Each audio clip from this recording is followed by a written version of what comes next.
Assalamualaikum warahmatullahi wabarakatuh. Kita akan belajar lagi di sini dengan Ibu Lisa. Semoga kalian tetap semangat karena ini masih tersisa beberapa subbab di bab muamalah ini. Oke, kita lanjut aja. Oke, kemarin kan kita sudah membahas 5 subbab yaitu musaqah, muzaro'ah, mukhobaroh, mudabaroh, dan murabahah. Nah, sekarang kita akan membahas sisanya yaitu syirkah, syuf'ah, wakalah, sulhu, doman, dan kafalah. Oke, kita next aja. Oke, yang pertama syirkah. Syirkah secara bahasa yaitu persekutuan atau kerjasama. Nah, secara istilah, syirkah adalah satu akad dalam bentuk kerjasama antara dua orang atau lebih dalam bidang modal atau jasa untuk mendapatkan keuntungan. Jadi, syirkah itu adalah akad kerjasama antara dua orang untuk mendapatkan keuntungan, kayak gitu. Jadi, misalkan antara siapa ya? Si A dan si B, misalkan ya. Si A ini misalkan namanya Dita, si B namanya Lisa. Nah, Dita dan Lisa ini sama-sama punya modal, lalu modalnya dikumpulkan menjadi satu untuk dijadikan sebuah usaha. Bisa juga tentang mengenai sebuah pekerjaan. Misalkan Lisa ini bisanya di bidang bisnis, di bidang keuangan, administrasi gitu. Sedangkan Dita itu mahirnya di bidang penjualan gitu, pemasaran. Jadi antara Dita dan Lisa saling bekerja sama di bidang pekerjaannya dan modalnya untuk menghasilkan keuntungan yang lebih besar kayak gitu. Nah, hukum syirkah di sini berdasarkan kepada Quran surat Al-Maidah ayat 2. Ibu langsung bacakan artinya saja ya.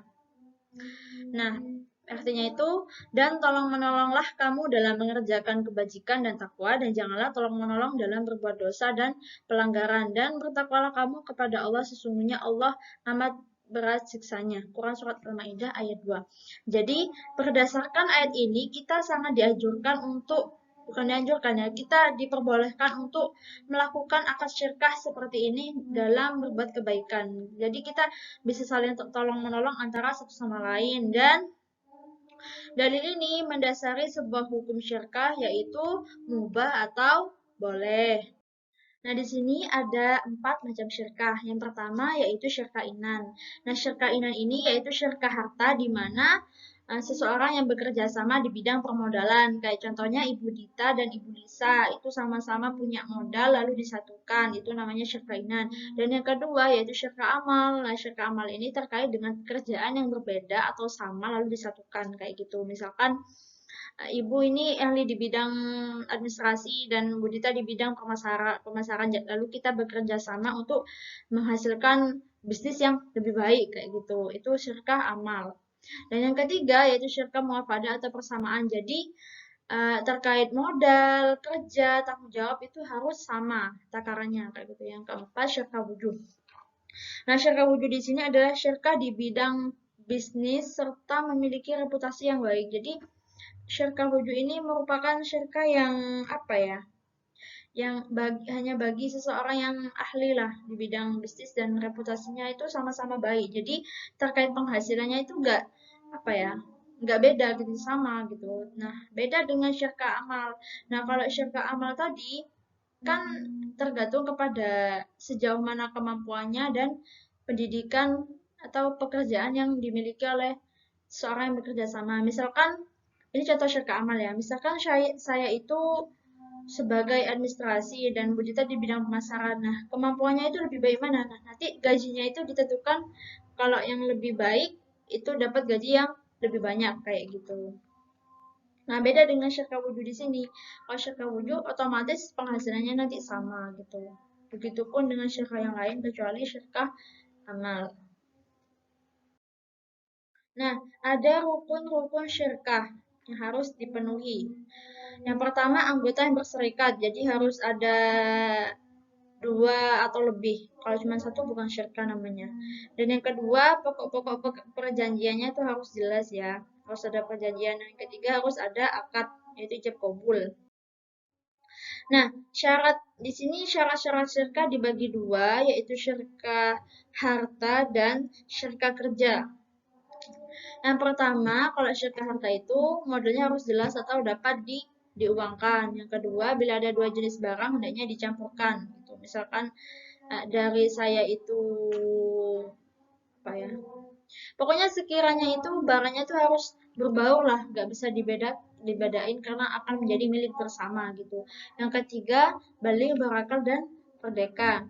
Yang keempat yaitu anggaran dasar rumah tangga yang jelas. Nah, anggaran dasar di sini atau ADRT di sini merupakan pedoman yang memuat peraturan bagi anggota organisasi dalam menjalankan kegiatan organisasi.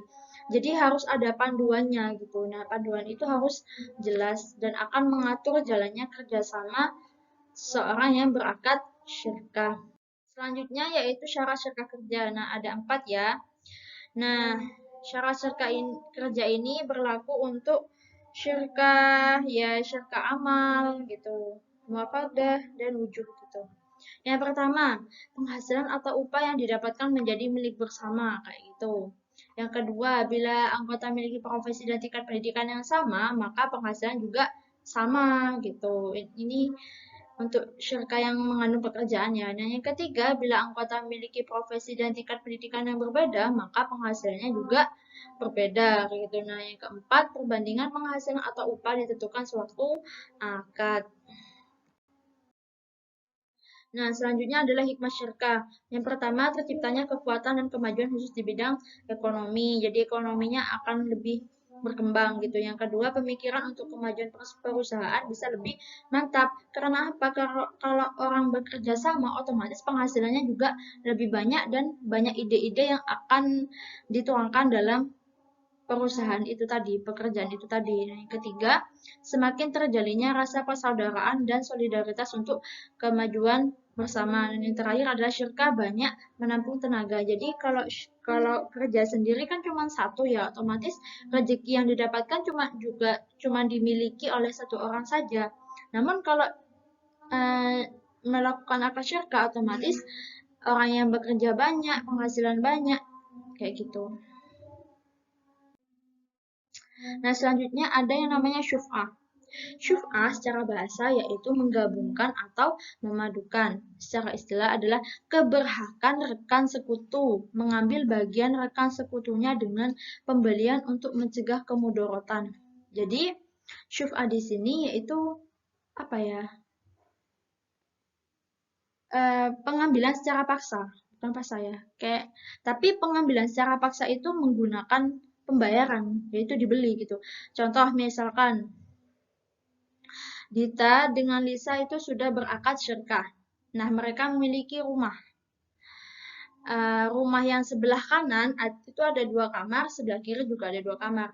Nah, yang sebelah kanan itu misalkan punyanya Lisa dan sebelah kiri punyanya Dita. Nah, si Dita menjual setengah dari rumah bagian Dita itu tanpa sepengetahuan Lisa. Meskipun rumah itu milik bersama gitu.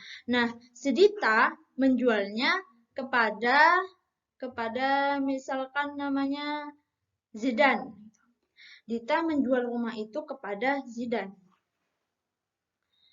Dan sama Zidan, ternyata rumahnya itu dibuat kandang ayam gitu. Nah, selama hidup dengan Dita, Lisa itu merasa baik-baik saja. Namun setelah dibeli sama Zidan, otomatis kan rumahnya menjadi bising ya. Entah itu dari kotoran ayamnya, entah bulu ayam yang berterbaran gitu. Jadi si Lisa ini membeli sebagian rumah yang sudah dibeli Zidan itu kepada Zidan. Jadi rumahnya itu ya sudah dibeli Zidan dipaksa untuk dibeli lagi sama Lisa kayak gitu. Jadi otomatis Lisa itu boleh mengambil kembali rumah yang dimiliki oleh Zidan dan lalu membayarnya kayak gitu. Itu namanya syuf'ah. Karena syuf'ah di sini gimana ya? Kayak untuk mencegah kemudorotan gitu. Kalau misalkan dimiliki Dita kan baik-baik saja. Nah, kita nggak tahu kalau misalkan rumah itu dimiliki oleh orang lain kayak gitu. Jadi Akad syuf'ah di sini atau pembelian secara paksa atas rekannya itu tadi, syarikat yang utama itu boleh kayak gitu. Berikut adalah dasar hukum syuf'ah. Jadi dasar hukum syuf'ah itu boleh ya mubah. Nah, berikut adalah dalilnya. Itu berdasarkan kepada sabda Rasulullah SAW. Saya langsung bacakan artinya saja ya. Jadi Rasulullah SAW itu memutuskan syuf'ah pada aset yang belum dibagi, dan apabila batas dan jalan telah dibuat, maka tidak ada hak syuf'ah lagi.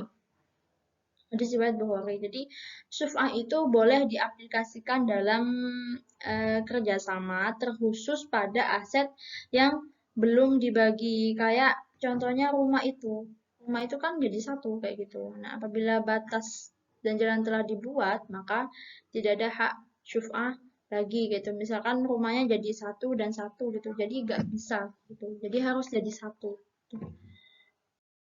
Nah, selanjutnya adalah rukun dan syarat syuf'ah. Yang pertama adalah syafi', yang kedua masyru' alih, yang ketiga masyru' fi.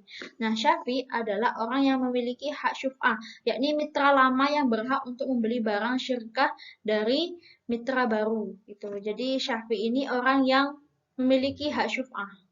Gitu. Misalkan syafi' ini contohnya kayak Lisa tadi. Jadi Lisa itu berhak untuk membeli barang kepada orang yang membeli barang rekannya Lisa itu. Terus yang kedua masyfu' alih, yakni pembeli barang syirkah kepada mitra lama. Jadi masyfu' alih itu contohnya Zidan tadi. Jadi orang yang membeli sebagian rumahnya itu tadi. Yang ketiga adalah masyfu' fi. Nah, masyfu' fi ini adalah barang. Nah, syarat barangnya itu ada dua. Barangnya itu harus bisa dibagi. Jadi kalau rumah itu bisa dibagi dua, meskipun rumahnya jadi satu. Dan yang kedua, barang tidak bergerak.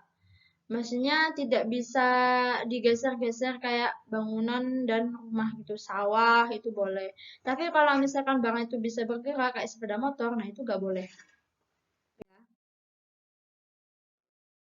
Selanjutnya adalah hikmah syuf'ah.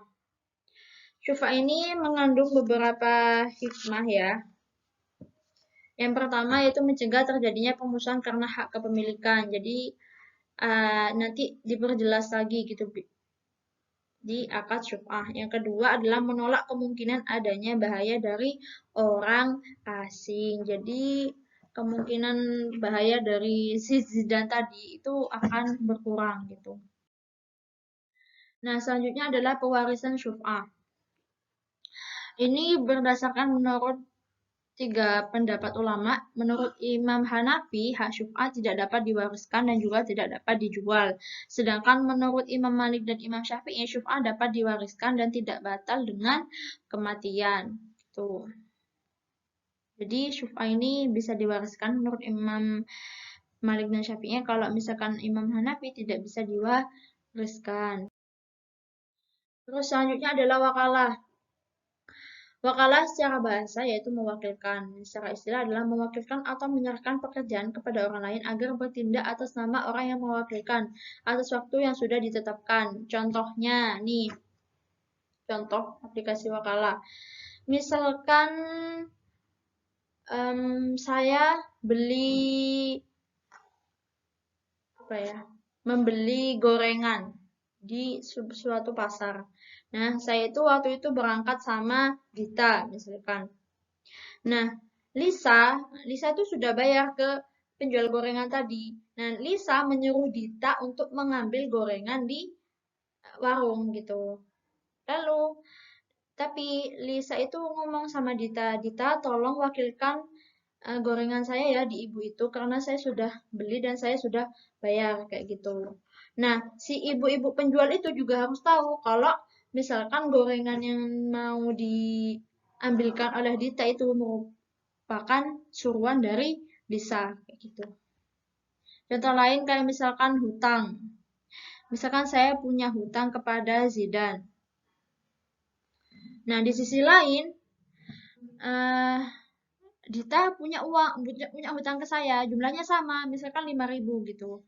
Nah, si Lisa nyuruh ke Dita untuk bayar hutangnya itu jangan ke saya, tapi ke Zidan aja gitu. Nah, syaratnya itu nanti saya bacakan. Jadi ini adalah akad perwakilan. Nah, dasar hukum makalah. Ini hukum makalah itu boleh ya, namun bisa haram jika yang diwakilkan adalah pekerjaan yang dilarang agama. Kayak misalkan mewakilkan untuk merampok atau mencuri itu nggak boleh ya. Nah, ini ada dasar hukumnya berdasarkan surat Al-Maidah. Untuk mempersingkat waktu, Ibu baca artinya saja. Yaitu artinya, maka suruhlah salah seorang di antara kamu ke kota dengan membawa uang perakmu. Tuh, jadi ini adalah contoh perwakilan. Nah, rukun wakalah ada 4. Yang pertama orang yang mewakilkan, yang kedua orang yang diwakili, kayak Dita itu tadi, yang ketiga adalah masalah atau urusan yang diwakili. Jadi harus ada masalah ya. Yang keempat harus ada sigot atau akad. Nah, syarat wakalah ada 2 di sini. Yang pertama, orang yang memberi kuasa adalah orang yang mempunyai wewenang terhadap urusan yang dikuasakan. Jadi dia tuh punya hak untuk gimana ya? Punya hak untuk memilih siapa yang akan mewakilkan pekerjaannya gitu. Yang kedua, orang yang diberikan kuasa hendaknya orang yang sudah balik dan berakal sehat. Jadi kalau misalkan itu masih anak-anak itu gak sah ya. Nah, dari segi wewenangnya orang yang diberi kuasa memiliki status sebagai berikut. Jadi yang pertama sebagai petugas pelaksana, yang kedua yaitu sebagai pengganti untuk pekerjaannya, mengerjakan pekerjaan, yang ketiga sebagai pelaksana hukum yang dilimpahi oleh yang mewakilkan gitu. Hikmah wakalah ada 3. Yang pertama dapat menyelesaikan pekerjaan dengan baik dan cepat. Jadi misalkan pekerjaan itu sangat mendesak dan memang harus diwakilkan, jadi harus gitu. Yang kedua, saling tolong menolong di antara sesama manusia. Yang ketiga, timbulnya sikap saling percaya antara sesama manusia. Sulhu secara bahasa yaitu damai. Secara istilah yaitu perjanjian perdamaian di antara, ini tipe ya, ini di antara dua pihak yang berselisih. Contohnya misalkan Zidan itu sedang bertengkar dengan siapa ya contohnya? Zidan sedang bertengkar dengan Rama gitu. Nah, lalu si Zidan mengusulkan untuk perdamaian saja gitu dengan Rama. Lalu Rama menyepakati. Nah, itu namanya sulhu. Jadi muamalah di sini tidak hanya mencakup transaksi jual beli ya atau kerjasama di bidang permodalan atau keuangan, namun muamalah ini juga dijelaskan tentang akad-akad yang berhubungan dengan kebaikan antara sesama manusia. Contohnya ya kayak sulhu ini. Dasar hukum sulhu berdasarkan kepada Quran surat Al-Hujurat ayat 10. Nah, artinya yaitu orang-orang beriman sesungguhnya bersaudara. Sebab itu damaikanlah perbaikilah hubungan antara kedua saudaramu itu dan takutlah kepada Allah Subhanahu wa taala supaya kamu mendapatkan rahmat. Jadi misalkan ada 2 anak yang berselisih, misalkan 2 anak itu tidak mau untuk berdamai, maka sebaiknya yang memperhatikan seseorang yang berselisih itu untuk menengahi si seorang yang berselisih itu tadi. Nah, perdamaian itu dinamakan dengan sulhu. Nah, sulhu ini berdasarkan kepada ayat ini yaitu wajib. Nah, hukum sulhu ada 3. Yang pertama orang yang menyepakati perdamaian. Yang kedua masalah yang didamaikan. Yang ketiga ada akad perdamaian. Nah, syarat sulhu ada 4. Yang pertama, orang yang menyepakati perdamaian sama-sama bertindak dalam masalah hukum. Yang kedua, tidak ada paksaan terhadap kedua belah pihak. Yang ketiga, masalah-masalah yang didamaikan tidak bertentangan dengan prinsip-prinsip Islam. Yang keempat, jika perdamaian tidak bisa dilakukan hanya oleh kedua belah pihak, maka penyelesaiannya dapat dibantu oleh orang ketiga sebagai penengah. Nah, selanjutnya yaitu ada macam-macam sulhu. Nah, itu ditinjau dari 2 segi. Yang pertama dari segi orang yang berdamai. Itu perdamaian bisa antara sama muslim. Yang kedua perdamaian antara muslim dan non-muslim. Itu juga disebut dengan sulhu. Yang ketiga perdamaian antara imam dengan kaum bughat atau pemberontak. Jadi misalkan si pemberontak berdamai dengan kepala sukunya itu disebut dengan sulhu juga. Yang keempat, perdamaian antara suami dan istri. Yang kelima, perdamaian dalam urusan muamalah. Nah, dari segi masalah yang didamaikan itu ada dua jenis. Yang pertama, perdamaian ibro, yaitu mengurangi kewajiban dengan pembayaran sebagian. Contohnya, misalkan si Zidan punya hutang ke Rama, lalu Zidan nggak cepet bayar. Nah, Rama menuntut untuk segera membayar gitu. Nah, lalu si Zidan itu melakukan penawaran kepada si Rama. Oke lah, ayo kita berdamai. Tapi hutangku dikurangi. Jadi aku akan bayar ke kamu itu 950.000 gitu. Karena mampunya aku di situ gitu. Lalu si Rama menyetujui tindakan Zidan. Nah, itu disebut dengan sulhu ibro. Yang kedua adalah perdamaian muawadah, yaitu menggantikan sesuatu hak dengan yang lain. Ini berlaku untuk jual beli ya. Kayak misalkan si apa ya, si Zidan punya masalah dengan si Rama. Si Zidan itu merusak motor Rama. Nah, mereka akan berdamai. Ya, intinya mereka susah berdamai lah. Lalu si Zidan itu melakukan penawaran gitu. Jadi gimana kalau sepedamu itu aku ganti dengan laptop misalkan. Si Rama menyetujui tindakan Zidan. Nah, mereka bisa berdamai. Nah, perdamaian jenis ini disebut dengan perdamaian muawadah. Nah, ini ada hikmah sulhu atau perdamaian. Yang pertama, dapat menyelesaikan perselisihan dengan sebaik-baiknya. Yang kedua, dapat meningkatkan ukhuwah atau persaudaraan antar sesama. Yang ketiga, mewujudkan kebahagiaan hidup baik individu maupun masyarakat. Yang keempat, dapat menghilangkan rasa dendam, angkara murka dan perselisihan antar sesama. Yang kelima, menjunjung tinggi derajat dan martabat manusia dalam kehidupan bermasyarakat. Nah, yang 9 itu ada yang namanya doman. Nah, doman secara bahasa yaitu jaminan. Nah, secara istilah yaitu jaminan yang dinyatakan oleh seseorang kepada pihak yang memerlukannya baik berupa jaminan uang maupun jaminan mendatangkan barang. Nah, doman ini perlu digarisbawahi adalah jaminan barang ya. Nah, jaminan harus bisa dihadirkan atau dibayarkan pada saat ia diperlukan sesuai dengan perjanjian atau pernyataan yang sudah dinyatakan gitu.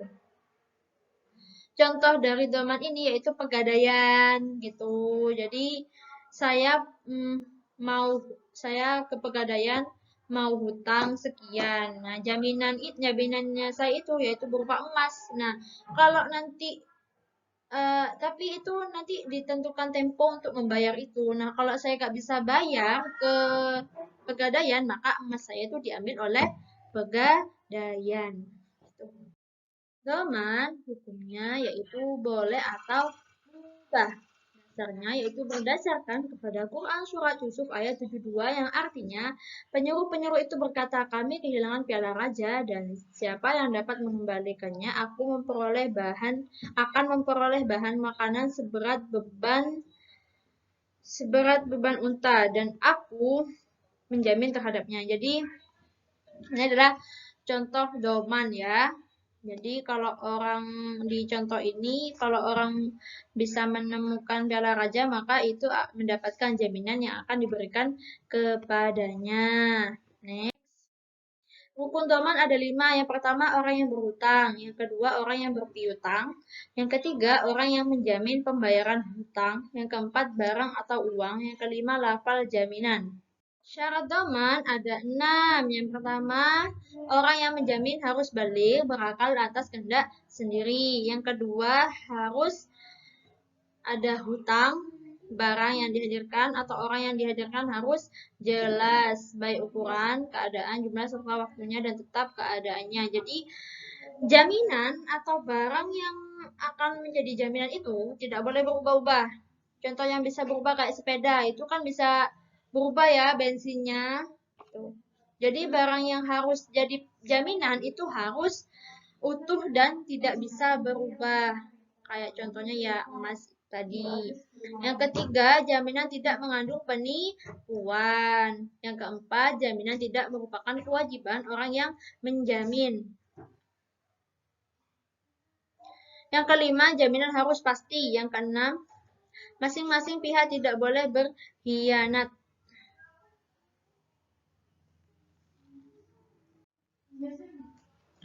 Nah, syarat doman ada 6. Yang pertama, orang yang menjamin, yaitu harus baligh, berakal, dan atas kehendak sendiri. Yang kedua, hutang atau barang yang dihadirkan atau orang yang dihadirkan itu harus jelas saat akad, baik ukuran, keadaan, jumlah serta waktunya dan tetap keadaannya. Jadi, barang yang akan jadi jaminan itu nggak boleh berubah. Contoh yang bisa berubah, sepeda motor itu kan bisa berubah bensinnya, kan? Jadi yang akan jadi jaminan itu harus tetap sampai akan dijamin. Contohnya kayak emas. Yang ketiga, jaminan tidak mengandung penipuan. Yang keempat, jaminan tidak merupakan kewajiban orang yang menjamin. Gitu. Jadi jaminan itu bukan dari orang yang ngasih hutang. Gitu. Yang kelima, jaminan harus pasti. Yang keenam, masing-masing pihak tidak boleh berkhianat. Nah, selanjutnya yaitu kafalah. Semangat ya, ini adalah sebab yang terakhir. Kafalah yaitu sinonim dari doman, yaitu jaminan atau tanggungan seseorang kepada pihak lain yang memerlukannya. Berikut adalah perbedaan antara doman dan kafalah. Nah, kalau doman bedanya itu jaminan harta, tanggungannya itu harta. Nah, kalau kafalah tanggungannya itu adalah badan, jasad kita. Nah, dasar hukum kafalah. Jumhur ulama memperbolehkan adanya tanggungan badan berdasarkan ketentuan syara. Nah, itu boleh jika disebabkan oleh harta, kecuali Imam Syafi'i. Nah, Imam Syafi'i itu tidak memperbolehkan adanya kafalah. Karena itu apa ya? Tanggungannya orang gitu, langsung jaminannya jadi orang gitu. Nah, dalil yang mendasari kebolehan kafalah itu didasarkan kepada firman Allah Quran surat Yusuf ayat 66 yang artinya, aku sekali-kali tidak akan melepaskannya pergi bersama-sama kamu sebelum kamu memberikan kepadaku janji yang teguh atas nama Allah bahwa kamu pasti akan membawanya kepadaku kembali. Jadi itu kayak sumpah. Ini contoh dari kafalah itu sumpah. Karena yang dijadikan jaminan itu dirinya sendiri, bukan barang gitu. Hikmah doman dan kafalah. Nah, hikmahnya itu yang pertama dapat mendidik manusia bahwa selain harus bertanggung jawab pada dirinya sendiri, dia juga bertanggung jawab atas nasib orang lain. Yang kedua, sebagai suatu bentuk hubungan kerjasama yang baik dalam menyelesaikan suatu masalah di masyarakat. Yang ketiga, mempermudah proses atau mekanisme kerja. Yang terakhir adalah bentuk tolong-menolong terhadap orang lain yang sangat membutuhkan pertolongan. Tuh. Mungkin itu saja penjelasan terkait kelanjutan dari sebab muamalah ini, yaitu syirkah, suf'ah, wakalah, sulhu, doman, dan kafalah. Jadi untuk itu silakan selanjutnya dikerjakan UKBM yang akan Ibu share. Dan jika ada pertanyaan bisa dicantumkan di kolom komentar atau di ruang kelas pertemuan. Kurang lebihnya mohon maaf. Wassalamualaikum warahmatullahi wabarakatuh.